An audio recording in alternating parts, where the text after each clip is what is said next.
सध्या मराठी चित्रपट सृष्टीला सुगीचे दिवस आलेत म्हणायला हरकत नाही. याचं उत्तम उदाहरण म्हणजे नुकताच प्रदर्शित झालेला हेमंत ढोमे लिखित आणि दिग्दर्शित व क्षितिज जोग निर्मित क्रांतिज्योती विद्यालय मराठी माध्यम हा चित्रपट. राज्यातील एकामागोमाग एक मराठी शाळा बंद पडत आहेत. यावर थेट भाष्य करणारा हा केवळ चित्रपट नसून वास्तव दाखवणारा चित्रपट आहे. या चित्रपटाला महाराष्ट्रात सगळीकडेच तुफान प्रतिसाद मिळत आहे. चित्रपटाचं संपूर्ण कथानक अलिबाग नागाव येथील मराठी माध्यमाच्या शाळेभोवती फिरतं. हेमंतने या आधीही बघतोस काय मुजराकर, poster girl, first class Dabhade, Jhimma या सिनेमांचं लेखन केलं आहे. या चित्रपटात सिद्धार्थ चांदेकर, कादंबरी कदम, क्षितिज जोग, अमेय वाघ, पुष्कराज चिरपुटकर, हरीश दुधाडे आणि मराठीत पहिल्यांदाच प्राजक्ता कोळी हिने पदार्पण केलं आहे. या सगळ्यांसोबतच आणखी एक चेहरा लक्ष वेधून घेतो, तो म्हणजे एबीपी माझा या महाराष्ट्रातील नंबर 1 वृत्तवाहिनीवर न्यूज अँकर म्हणून पाहायला मिळणारे दीपक पळसुले.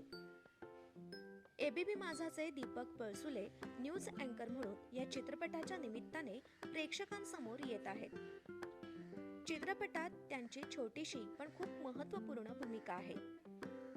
आजवर अनेक चित्रपटांमध्ये आपल्याला न्यूज रिपोर्टरच्या भूमिका पाहायला मिळाल्या, पण क्रांतिज्योती विद्यालय सिनेमात कुठलाही डमी रिपोर्टर न घेता खऱ्या न्यूज अँकरला जबाबदारी देण्यात आली आहे. दीपक पळसुले हे गेली 14 वर्ष एबीपी माझावर कार्यरत आहेत. या आधीही त्यांनी एका मराठी सिनेमात काम केलं आहे.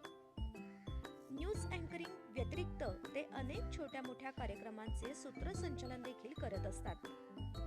कविता करणं हा सुद्धा त्यांचा छंद आहे.